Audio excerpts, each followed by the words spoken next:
Joining. Well, hello everybody, and welcome to our event on the future of mobile gaming. For those of you who don't know me, my name is Peter Franks.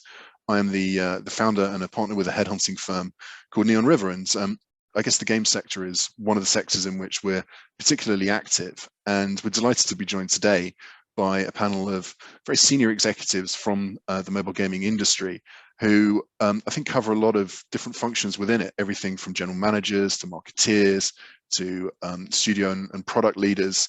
And I'm very keen to get their thoughts, I guess, on the future of mobile gaming, which is the theme of this event. We're also very keen to get questions from the audience as well. So please do submit any questions you guys might have through the chat functionality within Zoom. And without further ado, I shall hand over to our moderator, Mickael, who's going to be, I guess, leading this particular discussion.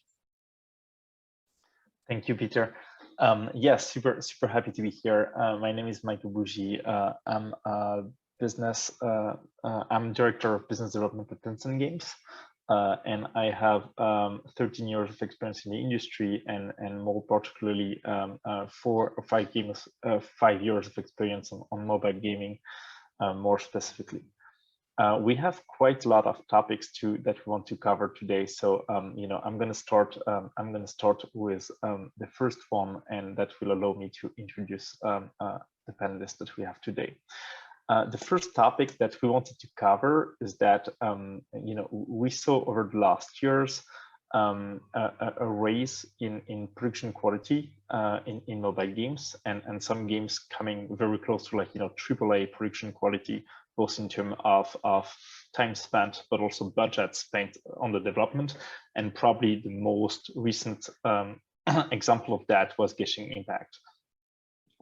So I wanted to ask you guys, how do you see that? Do you think that's a trend that is here to stay? Do you see yourself production quality and budget increasing, or this is just a trend? Who want to take that question? Doug, do you want to take that? Sure. Hi, I'm Doug here. I'm co-founder and CEO of Outplay Entertainment, a developer based in Dundee. Well, used to be based in Dundee. I don't know where anyone is now. 135 people there, and I've been in the industry for over 30 years and working in mobile for over 10. Yeah, I mean, I think content tends to want to find a place to exist, and I think that obviously we've seen the sort of incredible acceleration of technological capability for mobile phones in a way unlike, say, a console, which used to have a sort of typical sort of metronomic 5 to 6 year, say, generational cycle. We've seen sort of basically near constant improvement in hardware. Obviously on the Apple side of things, that's generally annually, but in the background, all other manufacturers are coming up with better and better hardware. So it is basically continuous improvement. So I think the fact is that we've been walked in with incredibly capable devices for a few years now. And where there's capability, content tends to follow. And so it's not, I don't think it's surprising. I mean, whether or not the types of experience necessarily always are right for a lot of, like if you've got a 15-minute or 5-minute bus journey, or you're away from having 5 minutes to play some elaborate 3D high production value game, might not be the best use of your time. But I think I don't see a reason why you won't see high-end games being on mobile forever now.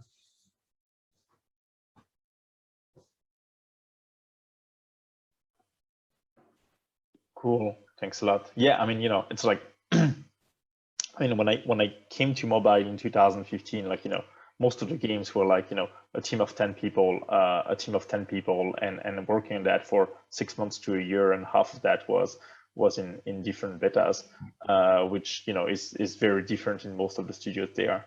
Maybe Nicholas, do you want to comment on that, coming from a bigger studio? Hi everyone. So I'm Nicholas. I associate director at Ubisoft Mobile. I've been in the industry for the past 11 years now. Started at Gameloft and stayed in the Guillemot family. I agree. I think Douglas was right. This is definitely a trend here to stay. Obviously not commenting for my company, but what we see is that indeed you have some increase in terms of hardware capabilities. On one hand, devices are getting more and more powerful, and we see this trend with especially with Apple, that are willing to strengthen the message and the fact that they're running games coming from HD studios. That's, I think, quite a meaningful move. And on the other hand, I'd say that all the tools that we see that benefited benching impact are showing that you can definitely provide a AAA experience. Still, I would say we are always a bit not fully at ease with this notion of, okay, you can run really a console-like experience, because it's not about the technical capability of the game or the device. It's really about what you're looking for as an experience. I mean, it's unlikely that you will spend 2 or 3 hours in a row playing a game on your mobile, while that is what you can do on your console. So I'd say yes, the quality will increase and will reach the same level in terms of graphics, in terms of technology rendering, etc. But I'm not sure this would be the exact same motive on playing that as we have on the HD side. And does it mean that, I mean, I guess that means longer project with more people. So first, more financial risk, but also less agility that we used to have before, when we were like, prototyping stuff very quickly and putting that in the market and see how the market was reacting and what was taking. Do you guys see a real change in that? Like, do you have the feeling that you're taking more financial risk and you're putting more on every single new production you're making? Maybe Yiannis. Right. Yeah. Yeah. Go ahead, Nicolas. Sorry. No, I fully agree that we see, of course, the tools are becoming more powerful, but more expensive as well. So it's true that we're not to the level of our HD productions for sure, but still we have a significant ramp up in terms of cost, and thus it puts some pressure on to be profitable on the other hand. So, but this is not yet to the scale, especially during marketing, to what we have on HD. So great. Like Yiannis and Varun, do you want to add on that, or should we move to the next topic? Yeah, I could quickly add maybe that. Yeah, hi everyone. I'm Yiannis. I'm with Next Games in Helsinki-based studio. Mainly, we're making mobile games based on third-party IPs, mostly known for the Walking Dead games. We have some new titles coming up with, let's say, the Stranger Things game being the most expected these days. Yeah, just a very quick note on your topic. I think definitely we are in a high risk, high return industry, and has been through especially the last 3-4 years, has been the need to evaluate potential marketing performance very early on, has been a very important part of the, let's say, the marketing responsibilities. And I think mostly the reason is exactly because the production values are being increased and the quality is being increased. So then you don't want to wait until the soft launch when you were typically evaluating the LTV versus acquisition cost relationship. But I have to say, many companies have done a lot of progress on this. So early testing, product market fit validation, etc. But I would say it's still something that can be mostly evaluated in the soft launch. So I think the risk pertains there. Yes. Great. Like Varun, do you want to add anything on the topic, or should we move to the next one? Yeah, I can add a bit. Hey everyone, my name is Varun. I'm a game director at Wooga. I've been in free-to-play games now for close to about 10 years. I've spent most of my time in the games industry working in game development teams, in a product management or in a production role. So that's a bit about my background. I'm personally super excited by the impact of Genshin Impact. For the last 10 years, I feel like the most successful free-to-play games were always games that relied on metagame, progression, etc. Whereas with Genshin Impact, you actually have more moment-to-moment gameplay, and gameplay is becoming a lot more important than it used to be in free-to-play. So that's super exciting. But at the same time, I feel like the barrier to entry is so high. I don't think a lot of companies can replicate what MiHoYo achieved, simply because the amount of scale that it requires to do a game of Genshin Impact's quality is massive, right? MiHoYo is a company of 2,000 plus employees. They had to learn a lot before they could make Genshin Impact. Some of their previous attempts were financially expensive and did not really give out the reward. So while it's exciting, I'm still cautious as to how many companies can actually replicate that. A lot of companies will want to try. A lot of companies will probably have the risk appetite and the financial backing to try. But to build the talent from scratch, to build the technical expertise from scratch, to build a game of Genshin Impact scale, it takes decades. And I think that's going to be really, really hard unless you try to approach it from an acquisition perspective. So I'm excited about it, but I'm still cautious and looking forward to seeing how many companies can pull that off. I think more importantly, the other aspect of it from a product perspective that I'm super excited about is, as mobile and free-to-play evolves, and with games like Genshin Impact coming, finding success, we're seeing different monetization models finding success, right? I think the impact that Battle Pass has had on the mobile ecosystem is huge. We no longer need to maybe rely on timers and skip monetization mechanics. I think Battle Pass has really sort of fundamentally redefined how we can approach monetization within mobile games, and Genshin Impact has taken advantage of it. So those are some of the things that I'm more excited about from a product perspective. Cool, great, a lot of excitement. If we don't have more questions on that, I'm going to move to the next topic. The next topic is something we've been talking about for a while, which is the change of advertising on iOS and targeting with iOS 14 and the impact of that. I think we started this conversation about a year ago and we're still talking about that. So I wanted to get you guys' view on that. First, how that's impacting your business and how do you work around that and get the performance that you had before?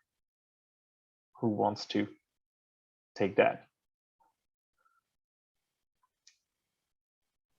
Yeah, I can take it. I can start with it. Yes. Yeah, I would say I think it's still early to say what is the exact impact in the business. I would say in my opinion, in a general point of view, no matter if, let's say, privacy is necessarily the number one real objective of it or not, I think there is only one positive element that I can see. And this is that I think over the last maybe 3-4 years, we have advanced really a lot on the way we're doing mobile user acquisition, like very advanced operations models we're building that have actually contributed to reducing the risk that we're also discussing in the previous topic. But I think maybe somewhere on the way we have sort of lost the connection with the connection with the user, which is like a marketing objective actually. And I think the platforms, they have sort of maybe not driving, but supporting this element, meaning that if you have, let's say, a very high budget to spend, and you are able to increase the click-through rate of your ads without necessarily showing in reality what is the game that you're offering, you have an advantage in marketing your game versus other developers that perhaps they don't have this budget, but they are more, let's say, loyal to the product and oriented to offer more meaningful connections with the users. So I think now we are forced, something that some companies have already started doing, to think more how with product marketing brand elements within the user acquisition environment, we can boost the UA performance. So I think this is the good part, and I think the changes in Apple will force us to do this even more. But of course, on the other hand, talking about how I see the things going to the future, I cannot think that the future is coming where we're going backwards. I think we should still going forward. And I do look forward that the Apple solution is going to evolve. It already has evolved with the sharing of postbacks lately that we can really work more with.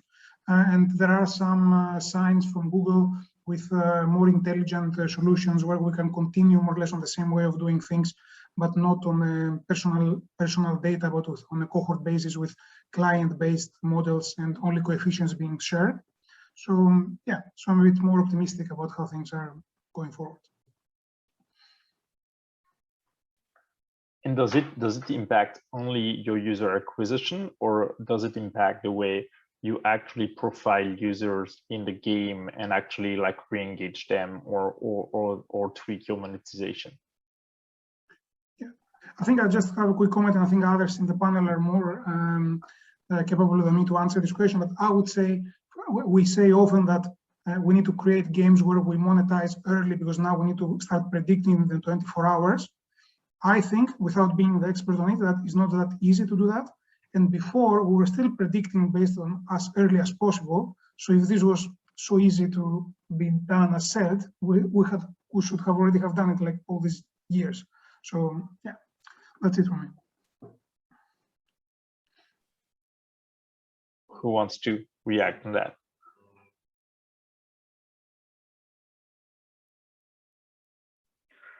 I can go next. Yeah, So I can, yeah, I can speak from the perspective of somebody who works on the game side, on the product side. Some of the things that we are noticing is essentially Android is going to be a lot more competitive, right? Android is essentially your, your platform where you can target better, where you can experiment better. So this means that a lot of game developers are going to take an Android first approach, which is still something new. The other aspect of it is we want to grow our game, right? Every year we want to grow our game, and historically a lot of free-to-play games have been able to grow revenue by essentially growing DAU, and I think growing DAU is going to get harder and harder, especially if you're on an older game, which means that on the studio side, your monetization chops really need to improve.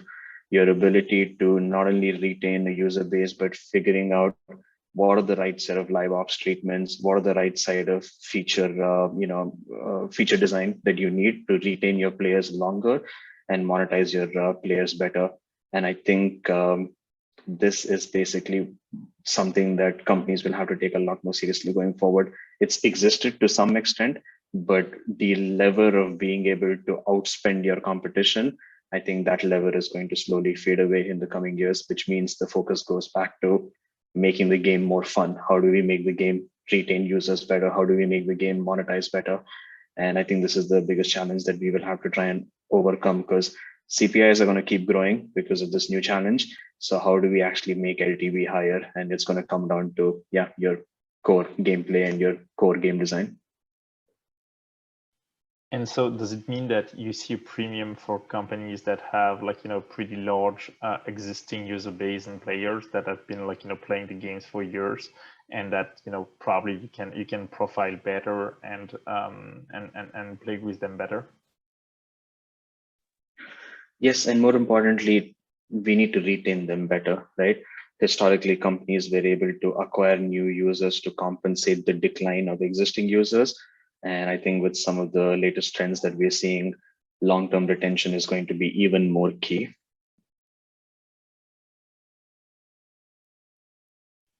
All great. Doug, Nicholas, do you want to add on that, or should we move to the next topic?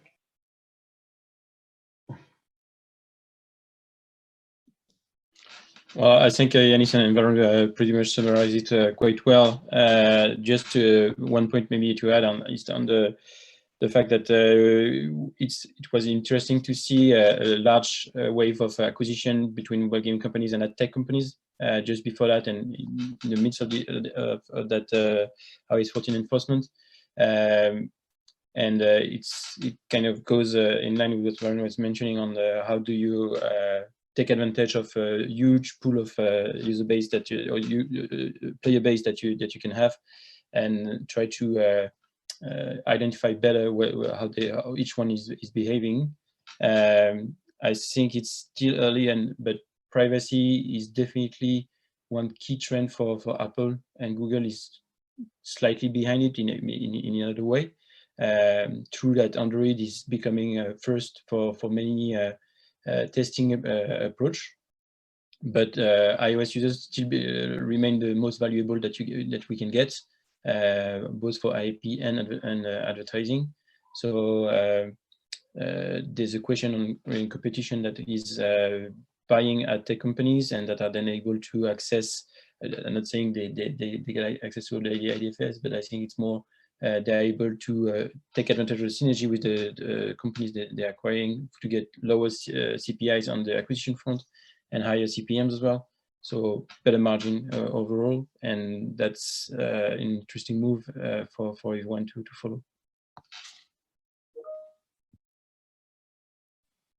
Great. Like, Doug, do you want to add on that, or should we move to the next topic? That was actually going to be the point I was going to make about, ad tech, ad networks buying game companies and game companies buying ad tech or ad networks, and just the fact that quite clearly has an effect. If for anyone not doing that, then that does sort of change the nature of the playing field. And it's, what are the opportunities, or what are the ways in which a company without ad tech or an ad network, how do they compete? What are the opportunities or options there to compete? And is there does it how do we the game of just spending your way after featuring became diminished in the last few years. It's just placed greater and greater emphasis on the need to spend, and that's becoming even more challenging.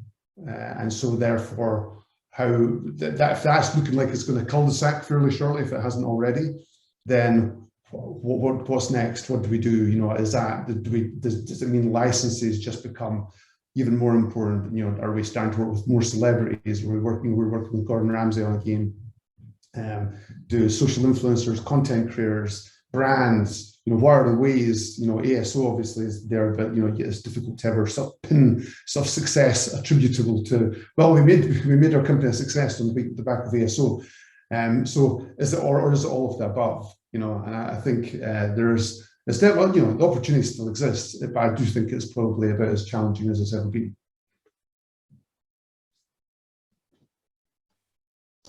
Great. If there's no more comments on that, I'm going to move to the next topic. Cool. So the next topic that I would like to discuss today is hypercasual. We saw hypercasual coming like about 4 or 5 years ago, and that's a new way to both make the game with smaller team and much faster access to open beta, but also a new way to monetize, mainly monetizing through ads and not in-app purchase. I think we have some experience now with that trend that has been growing for 3 or 4 years. What did you guys take on that? Do you see that as a trend to stay? Do you see that as evolving to more like casual game and going for more in-app purchases? Or do you see more mid-core games, for example, copying a little bit of hyper-casual and putting more ads into the game? What's your reaction to that?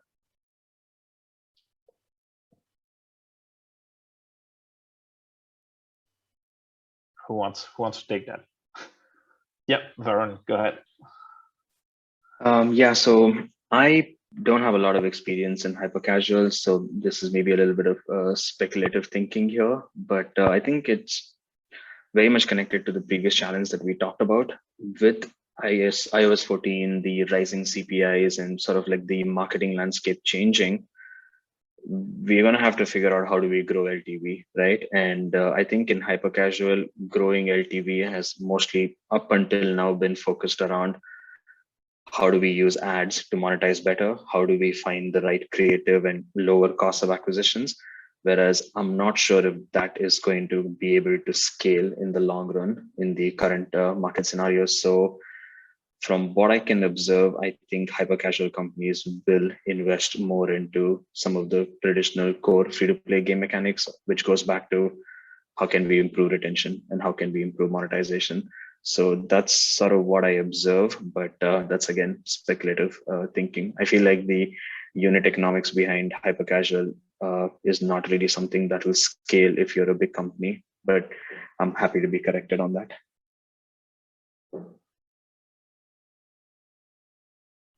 So who wants to? Doug, go ahead. It sounds like Doug wants to correct Varun. No. I mean, I think I suppose it's a hypercasual is largely a content treadmill, and I think it's a fine part of the business in terms of I can see how it works and we've dabbled with it, but it is wholly reliant on having new games coming out and experimenting with hundreds, if not thousands, of new concepts to find, a smaller, a very, very much smaller set of viable, with longevity, some longevity games. And so I think that's in the same way that if you just have a game that's got really low retention beyond day 7 or day 14, then it's very difficult to keep on piling people into the funnel to ever grow that. The bucket is inherently super leaky. And although it's cheap to fill it up, it eventually breaks, and everyone's seen the ad and the new users dry up, just to torture that analogy.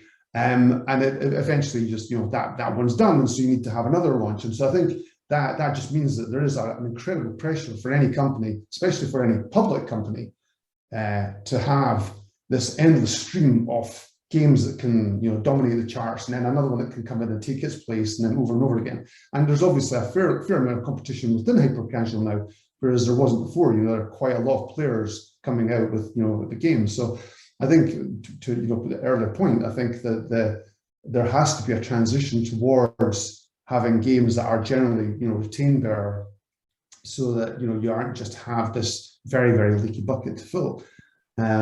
So I mean, I think there's lots. We learned a lot from dabbling with hypercasual in terms more about development approach and idea testing and so on. We definitely learned a lot there, and I think you're already seeing games from hypercasual companies that are starting to have things that are quite clearly targeting longer term engagement and retention. And you've got companies that are out there. I mean, Voodoo's building a casual studio. So I think we'll probably end up meeting in the middle. I guess just a kind of quick sort of layperson's question, I guess. If I think about kind of casual and hyper-casual games, part of me thinks casual and hyper-casual games exist because there's a time and a place for them. Some people want a simple game. Some people want something they can dip in and out of quickly. But then part of me also thinks that as the games industry grows, as more people get used to playing games, they might want those deeper, more core experiences as consumers. So I guess question for the panel, is the size of the audience for casual and hyper-casual games getting bigger over time, getting smaller over time, or staying the same, do you think? Yiannis? Yes, actually, that's a great point. I just wanted to discuss about the audiences. Same as Varun, I'm not an expert in hyper-casual games, but seeing from marketing point of view, I think we have seen in the industry, like the last few years, success that is driven exactly by broadening audiences. So it doesn't matter what the category within one is. Let's say it's maybe a mid-core RPG, even a core game. I think like this ability to capture the expected, let's say, core audience, but also capture a bit some audiences outside like of this audience, of this core audience, has led to success. And partly is also because the platforms, like the advertising platforms, are also promoting this, in the sense that, as we know, like the broaden the campaign audience, the highest are your chances to succeed the campaign, and especially to sustain a performance at scale, not to run a campaign that is profitable for 2 days. So I think with this, connecting also to the previous question, I think like other verticals developers can try to, let's say, win in the auction or in the competition by doing that, generating new experiences that capture more people and educate more people towards their vertical. But for hyper-casual games, I think it's hard to do that, because, I mean, it's already hyper-casual, so I don't know where one can get. So they need to stay in this competition of the very low CPI, which now on iOS you cannot also do that well. And overall, I think games that are able to really get their core audiences or good quality audiences without the need to precise target or whale hunt, or games that are able to get audiences in another way. For example, like IP-based games or other like strong organic acquisition teams will have an advantage. And I see hyper-casual side to be, for them to be tougher on this end from marketing point of view.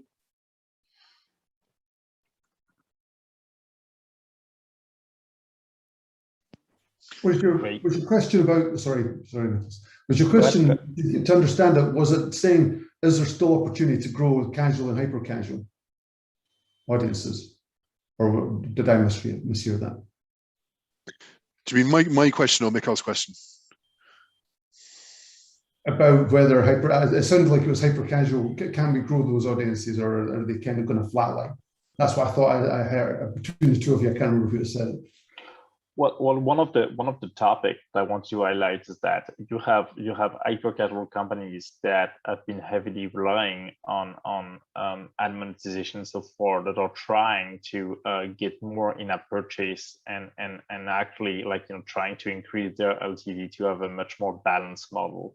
But we see the contrary as well. We see some, historically speaking, we see some companies and some games that were heavily relying on in-app purchases that are, like, you know, trying to monetize the vast majority of users that are not paying by using ads. So you know, is hyper-casual and casual blending at some point, or is it like two separate market? And hyper-casual, as we said, is like, you know, growing a specific audience, but that you know, has no vocation to become a blended market.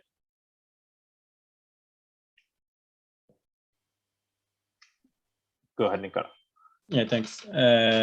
So I think it's really about as you said, about the audience, but we always had that kind of hyper-casual type of games back in the days. They were not to that scale before, but remember 2011, or even before that, we had back in the days we had flash games that we were playing on web that were kind of similar, with the very simple gameplay, limited monetization mechanics, etc. So to me, there will always be an audience that will be willing to play this type of game, and it fits a certain need of players. And you can play hyper-casual games as much as you're deeply engaged into casual or mid-core games. There's no contradiction here. But it's true that for hyper-casual, and I tend to agree with Doug, that competition is getting fiercer and fiercer because you have lower entry barrier. And the market conditions are becoming more restrictive, especially on iOS, let's say again. But still, it could be a way, because their experience, it's a factory, so their experience on providing a new concept every week. So and they have this install base, and they're using cross promotion more and more. And I would suspect that for them, one way to continue leveraging here is to use new ad formats that will help them to provide some kind of innovative experience to the user. But on the other hand, it's true that we see that those hyper-casual publishers are trying more and more to go into casual space. But what I really appreciated 2 years ago was with Hare, which to me was kind of using some mechanics of hyper-casual, but and relying quite well on ads, but having an IAP economy that was quite interesting as well. So back to your point, Mickael, I think it's there would be some interesting practices to take from hyper-casual space, especially for casual games, that would be interesting to for some publishers and some new creations.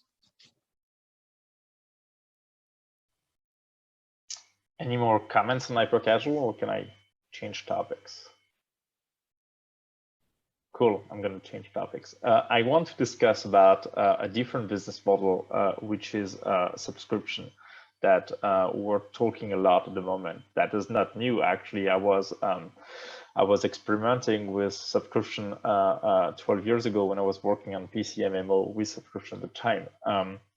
But this is very new to mobile games, and I want to tackle two angles of both, like, you know, having a subscription into a specific game, or you know, being part of a subscription service like Apple Arcade.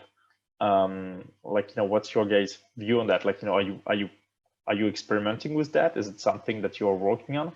And if yes, what's your early feedback on that?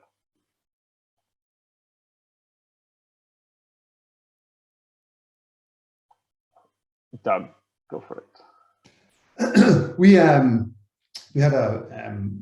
for a few years, we had a subsidiary studio called Pixel Square, and they did a more sort of mid-core FPS, high production value game called Sniper Strike, and we introduced a subscription into that. And just because, you know, it felt like a more natural fit. You've got, you know, abundance of items that can all be buffed, and, you know, so it felt like there's things in there that can be awarded. You can have a VIP club. You can just give people a far greater variety of things for being part of that subscription.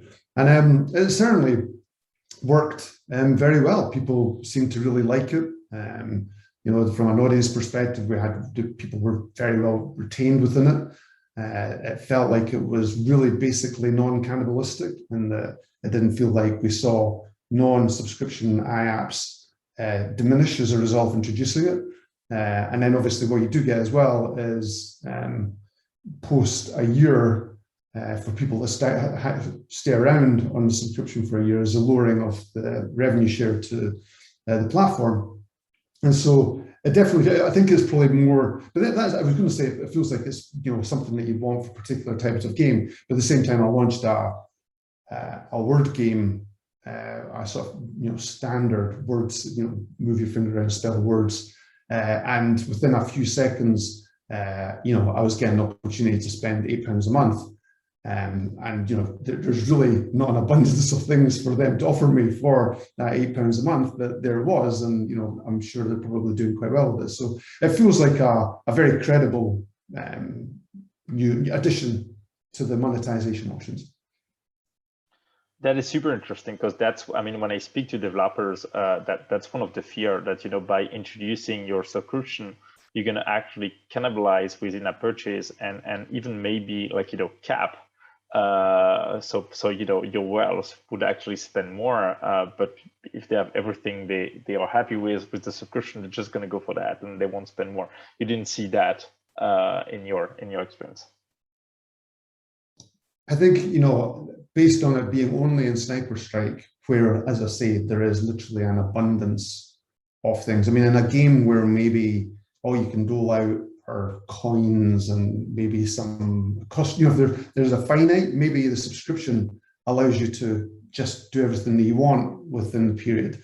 Whereas if you've got more, then I think that, you know, that's where you don't have the cap coming into play.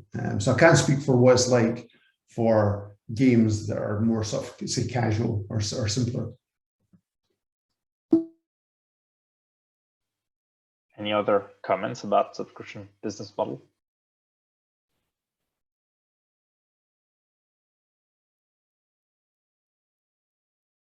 One thing I would say on Apple Arcade is it depends. I think that it really depends on what the scale of the ambition is. You know, I think that Apple have done a really great job of creating an environment that's focused on privacy. You know, totally family friendly. You know, no opportunity for additional costs, no advertising. But it's whether or not, from a scale of ambition perspective, the fact that they don't publish figures, I don't know, we're not doing anything Apple Arcade, but, you know, there's a finite amount of money that's getting shared amongst the games on there. And my guess is that, you know, although you can presumably derive, you know, very good success, and you know, I imagine that it's significantly less than what an individual game might be doing, you know, for a Candy Crush, for example. And so that I think is what you want to do as a developer what the scale of your ambition is, and so on. I think that those are the factors you have to take into consideration. But I think the service is great. Yeah, I think it's also a question of content and how you're building your content, right? Because there's you have games that are like very creative, but don't have a very clear monetization scheme, right? So it's more like a pretty linear, like movie style experience, and yeah, in that case, like Apple Arcade is a great monetization tool for that. If we don't have more comments about subscription, I will take a few questions from the chat because we're starting to receive questions. And the first one that I want to cover is which has a better future, console or mobile? I think we have many people from the mobile gaming background here, so I assume the answer is going to be mobile. But I would like you guys to speak about that. Can I offer a completely ill-educated layman's opinion? I'm the least qualified person on the panel to offer you a good view on this, but my layperson's view would be the different things. I think I view consoles as fundamentally a mass market kind of core games products, and people have been predicting the demise of the console for many years. But I think if you want to spend a few £100s and get a relatively high-powered graphical experience, I see very much the place for consoles. Sure, mobile games have their space, high-end PC gaming has its space, but I see consoles as very much surviving right in the heart of the mass market. But that's just my 2 cents. No, I assume that's our personal experience as well, right? Like, I assume most of us in this panel here have a console at home and are also playing console games, right? So yes, I assume there are some markets where mobile is much more prominent, but I assume you also have a lot of crossovers between the two platforms. Do you guys see that as well?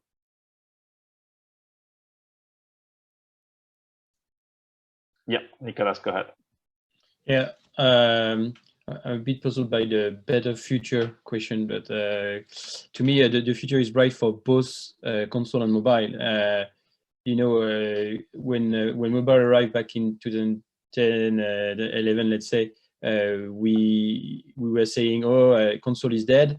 But when you see the success of latest console versions, this is not a dead market for sure. And it's more that it's a combination and how you are able to provide content that would fit your audience needs at the time they want. We believe quite a lot on cross-platform experience, and we see more and more experience that are going that way. I mean, we're talking initially on Genshin Impact, but we have plenty of examples. Let's say the biggest one was Fortnite as well. So to me, the two platforms are going the same ways, and even if there are some crossover in terms of quality or monetization tactics as well. I don't remember what it is, but I think it's the latest Konami game that will become free to play for football. So it's an interesting move as well on the console side. So there will be cross-fertilization, let's say, between the two. And ultimately, this should bring really positive experience to the players. On the other hand, we have historic markets where console has been strong, but the growth is maybe more within the APAC region where console is quite new. So it will be interesting to see how it will evolve in those depending on the region you're referring to.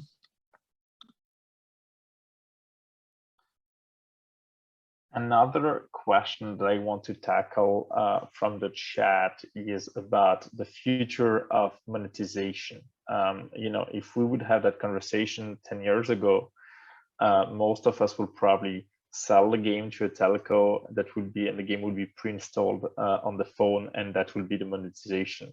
If we would have that conversation 7 years ago, we would talk about in-app purchase. Today we've been talking about ad monetization and also subscription. How do you see what's next? How do you see the future of monetizing the users?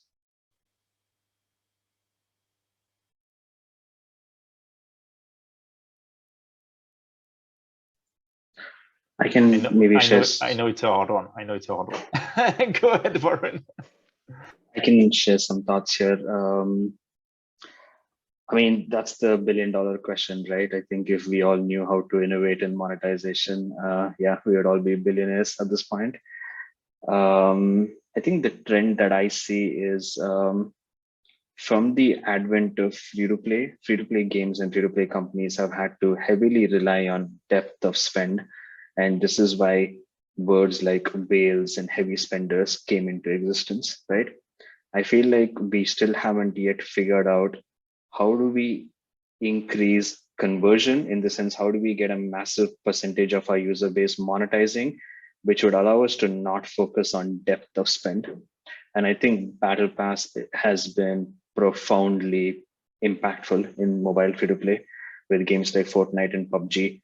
I feel like that is still, however, only scratching the surface, because if you think about how games are now implementing Battle Pass, it is almost used as an additive layer. You have your games which have tons of microtransactions, and then Battle Pass happens to be one such microtransaction. So I think success, in my opinion, success or innovation in the future will look like, hey, how can we make a game that manages to get more users excited about the fun that they're experiencing and get them more excited about spending? Thereby, we wouldn't have to rely on depth. We wouldn't have to rely on a small percentage of users spending thousands and millions within the game. And I think whoever cracks that problem will be the next free-to-play behemoth.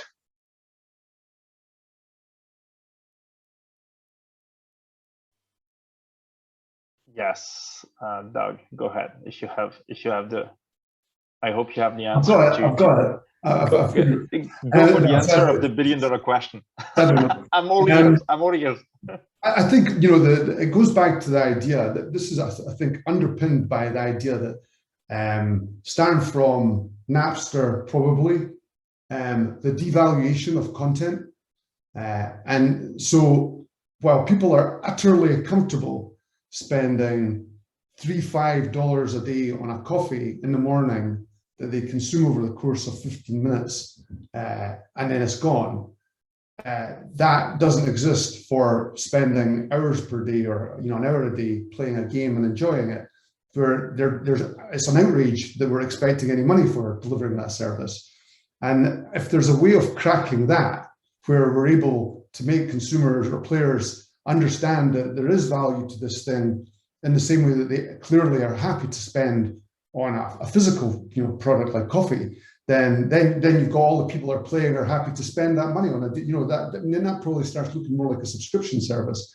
But it's always been sort of kind of, let's just say, annoying that you do have people that are utterly, will go out of their way to not spend a penny inside of a mobile game that they've been playing for 4 years, but are happy to spend £100 a month on coffee. So it's sort of, is there a way of ever switching people's mentality back to actually when you used to pay money on albums and singles and content in a discrete fashion? Because that I think that's probably societally, that ship has sailed, and maybe it's going to be a trick. Yeah, I mean, it's a great analogy, like how you evolve into how you buy stuff and pricing change, right? Like I cannot remember last time I bought a CD or I bought any music even that was probably 15 years ago, right? Like now all my music is subscriptions, so that market fully changed. Yes, so Doug now implies we didn't have enough competition in games. Now we need to compete with coffee as well.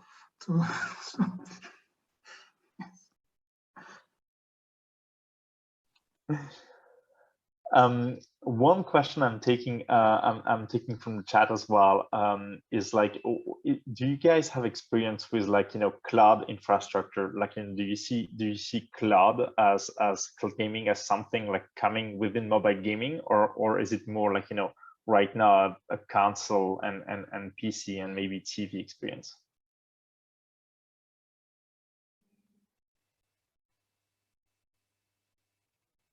Who wants to take that?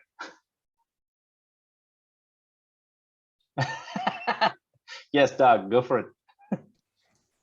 I'm not the first to observe. What's a console? What is a console? What it was before.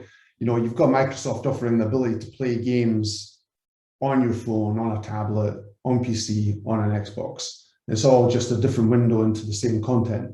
And so the value, fundamentally, the value is the content rather than the device that lets you play the content. And so,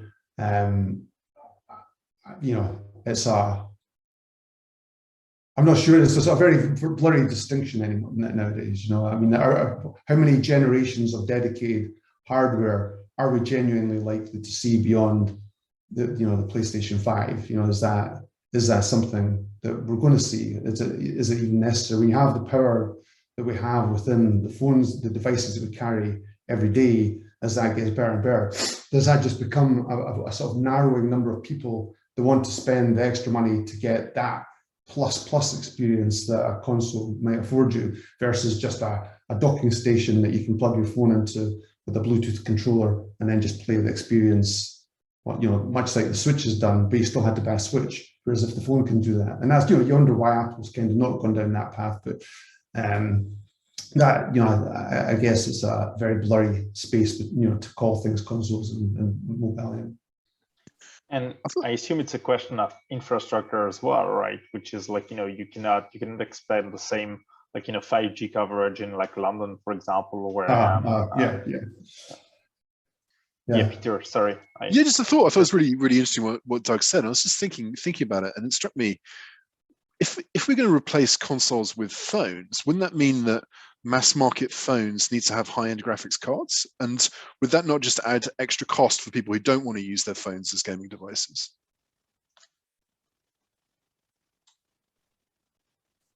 They already have pretty high-end cards in them, the high end.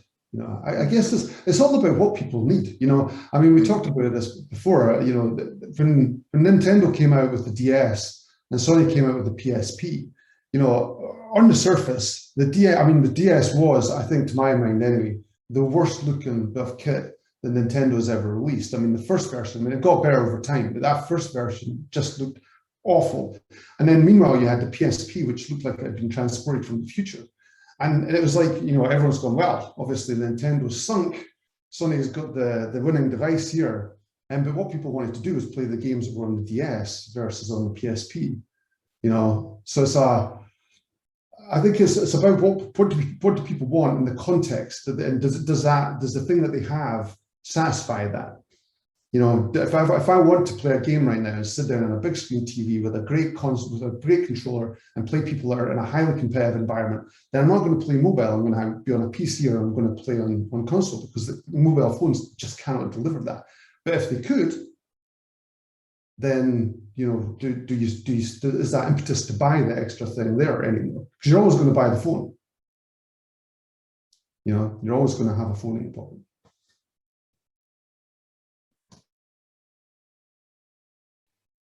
If there is no more comment on that, the last topic that I wanted to cover today is not really about mobile games, but about your organization and the answer to COVID, right? I assume all your organization moved to fully remote working about 18 months ago. Well, first, how was that transition, and then what's the downside of that? But also, what's the benefit? Are you right now opening your recruitments to people that are not located close to where your company is, or what's your take on that?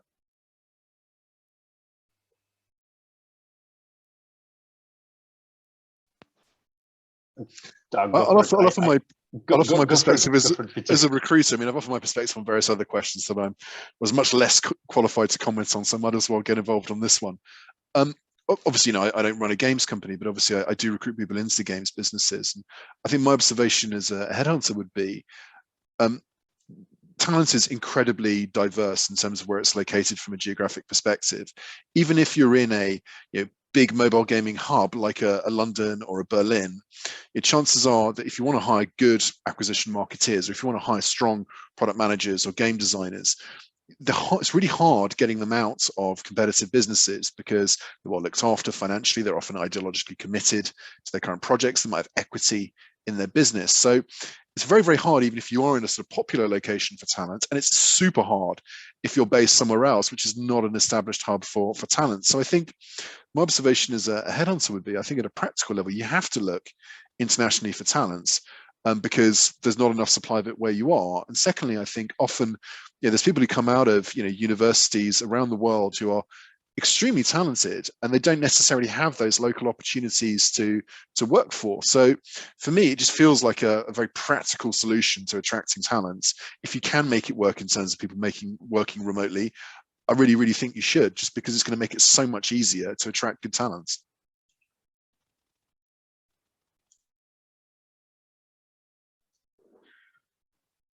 I can respond to that, maybe with a slightly different perspective. I feel like talent acquisition is the comparative advantage in games, right? If you have the ability to hire the best talent in the industry, the chances of you succeeding are really high.